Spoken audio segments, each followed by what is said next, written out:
जियो BlackRock फ्लेक्सिकैप fund का NAV एक बार फिर 10 रुपए से नीचे आ चुका है।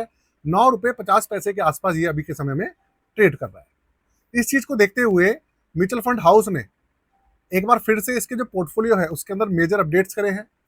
क्या अपडेट्स करे हैं जानते हैं, किस तरीके से आपको इफेक्ट करेगा ये अपडेट उसे भी जानेंगे। दूसरी बात, फरवरी 2026 के अंदर जो एसआईपी स्टॉपेज रेशियो है उसके अंदर कमी आई है। कमी आने का मतलब सिंपल है कि भाई अभी के समय में लोग जो एसआईपी है अपनी कम बंद कर रहे हैं। एक्चुअल में अगर आप देखेंगे मार्च के अंदर तो हर तरीके से मार्केट में एक के बाद एक अच्छा खासा क्रैश चल रहा है, लेकिन फरवरी का जो डेटा है वो थोड़ा सा संतोषजनक है, वो भी जानेंगे। और साथ में मार्च की जो कंडीशन चल रही है वो क्या है उसे भी जानेंगे। दोस्तों एंड तक बने रहिएगा, साथ में वीडियो को लाइक करके चैनल को सब्सक्राइब कर लीजिएगा। कंप्यूटर स्क्रीन आपके सामने चालू हो चुकी है। अब आप देखिए जियो ब्लैकरॉक फ्लेक्सिकैप फंड का अभी के समय में आप एनएवी देख लीजिए, 9 रुपए 56 पैसे चल रहे हैं। अच्छा, देखने वाली बात यह है कि अभी निफ्टी 50 23,800 पॉइंट्स के आसपास आ चुकी है और अब इसका जाकर जो एनएवी है वो इतना नीचे आया है। पिछले एक हफ्ते के अंदर इसकी गिरावट की अगर मैं बात करूं तो देखो तकरीबन 0.25% की गिरावट हुई है। और अगर आपको याद हो तो मैं बता दूं, पिछले 7 दिन के अंदर मार्केट करीबन 25,000 पॉइंट्स के आसपास थी और वो गिर के अब 23,800 पे आ गई है। उसके बाद भी इसके अंदर ऐसा मैसिव गिरावट देखने को नहीं मिली है जो कि हो सकती थी। उसका कारण क्या है? उसका कारण ये है कि ये लगातार अपने जो पोर्टफोलियो है इसको अपडेट करते हुए जा रहे हैं।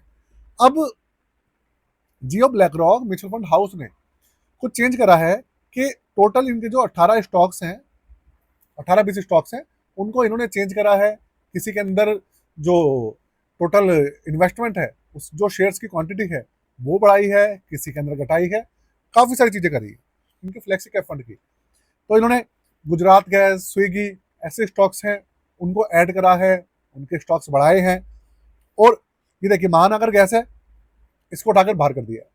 बहुत सारी चीज़ें करी हैं, छोटी छोटी चीज़ें कर रहे हैं ये, लेकिन उसका इंप्रूवमेंट फंड के ऊपर देखने को मिल रहा है। हाँ, आप कहेंगे भाई फंड तो नेगेटिव है, लेकिन आप समझिए मार्केट के अंदर जितनी गिरावट हो रही है फिर भी उसके हिसाब से काफ़ी कम गिरावट अभी इसके अंदर हो रही है। तो ये बहुत बड़ा एक पॉजिटिव संकेत है और इसका इम्पैक्ट जो देखने को मिल रहा है वो इसलिए है इन्होंने अलादीन का अभी के समय में यूज़ नहीं कर रहे हैं। जो भारत का ट्रेडिशनल तरीका है फंड मैनेजर के द्वारा जो पूरा पोर्टफोलियो बनाया जाता है वही ट्रेडिशनल तरीका ये यूज़ कर रहे हैं और उसका जो बेनिफिट है वो देखने को भी मिल रहा है। क्योंकि भाई इंडिया के अंदर जो मार्केट है वो इस तरीके की है, इतनी ज़्यादा हौश पौश है कि इंडिया के अंदर इस तरीके की जो एल्गोरिदम है ना और सॉफ्टवेयर्स हैं वो बुरी कंडीशन के अंदर काम नहीं कर पाते। हाँ, हो सकता है कि जब अच्छी कंडीशन आए तो ये बहुत अच्छे से काम करे, ऐसा हो सकता है, लेकिन अभी कंडीशन के अंदर खराब चल रही है तो इसलिए अभी तो ये बिल्कुल फुस हो गए।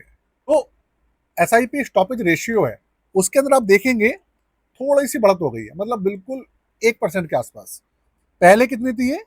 पहले थी 74.83%, मतलब 75% मान सकते हैं जनवरी के महीने में, और अब हो गई है 75.62%, मतलब 1% के आसपास बढ़ी है। तो अगर मैं बात करूं तो कोई बहुत ज़्यादा मेजर अपडेट नहीं हुआ है, बहुत ज़्यादा मेजर इसके अंदर जो एसआईपी स्टॉपेज रेशियो है वो नहीं बढ़ा है। उसके कारण ये है कि फरवरी के अंदर मार्केट जो थी ठीक ठाक चल रही थी, संतोषजनक था सारा कुछ, लेकिन मार्च आते आते सारी की सारी जो परिस्थितियां हैं वो उल्टी हो चुकी हैं। 28 फरवरी से जब से ईरान, इसराइल और यूएस का जो ये वॉर स्टार्ट हुआ है उसके बाद से जो पूरी की पूरी कंडीशन है वो पलट गई है। और अगर आप देखेंगे तो एक के बाद एक कंडीशन खराब होती चली जा रही है।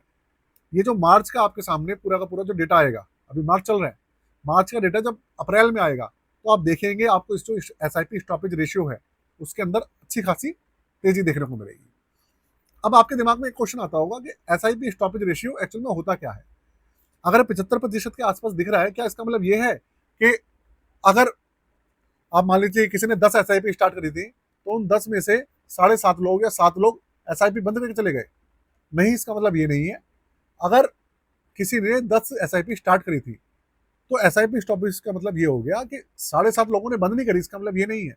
इसका मतलब ये है कि बहुत सारे लोग ऐसे हैं जो कि आए हैं, बहुत सारे लोग ऐसे हैं जिन्होंने स्विच करी है और पूरा का पूरा जो डेटा है वो पिछले महीने से कंपेयर किया जाता है। उसके बाद ना ये जो डेटा है, जो मार्जिन है, निकाला जाता है। और अगर मैं बात करूं जो एसआईपी स्टॉपेज रेशियो है ना अच्छी कंडीशन में भी 60-65% के आसपास देखा गया है कि रहता ही है। कई बार 70% के आसपास भी आ जाता है जब मार्केट भाग रही होती है, उस कंडीशन की बात कर रहा हूँ। 60-65% तो मैंने हमेशा ही देखा है। तो अगर 60-65% रहता है और अब 75 हो गया है, तो भाई देखा जाए तो कोई बहुत ज्यादा फर्क तो इसके अंदर हुआ नहीं है, और जबकि क्रैश चल रहा है। तो ये सब चीजें हैं। ये करते क्या है कि जो एसआईपी बंद हुई है, ऐसा होता क्या है कि जब मार्केट में क्रैश ज्यादा चलता है तो लोग करते क्या है, अपनी एसआईपी को पॉज कर देते हैं, या स्विच बहुत ज्यादा करते हैं। मान लीजिए कोई फंड नहीं चल रहा, उसे उठाकर दूसरे में स्विच कर दिया, पोर्टफोलियो रिव्यू करवाया, वहां से स्विच करके दूसरे में स्विच कर लिया, चेंज कर ली एसआईपी वगैरह। उसकी वजह से जो स्टॉप रेशियो है बढ़ा हुआ दिखता है। तो आप लोगों को कोई बहुत ज्यादा घबराने की जरूरत नहीं है, और ना ही बहुत ज्यादा टेंशन लेने की जरूरत है। ये सब चीजें तो चलती रहती है। दूसरी बात, अगर देखिए आप अपना पोर्टफोलियो अपडेट कराना चाहते हैं, आप अपना पोर्टफोलियो बनवाना चाहते हैं, रिव्यू कराना चाहते हैं, तो आप करवा सकते हैं। उसके लिए डिस्क्रिप्शन के अंदर व्हाट्सएप नंबर है, चार्जेस मेंशन है, सारी चीजें हैं, आप जाके चेक कर सकते हैं और व्हाट्सएप नंबर पे कांटेक्ट कर सकते हैं। आज के लिए जय हिंद।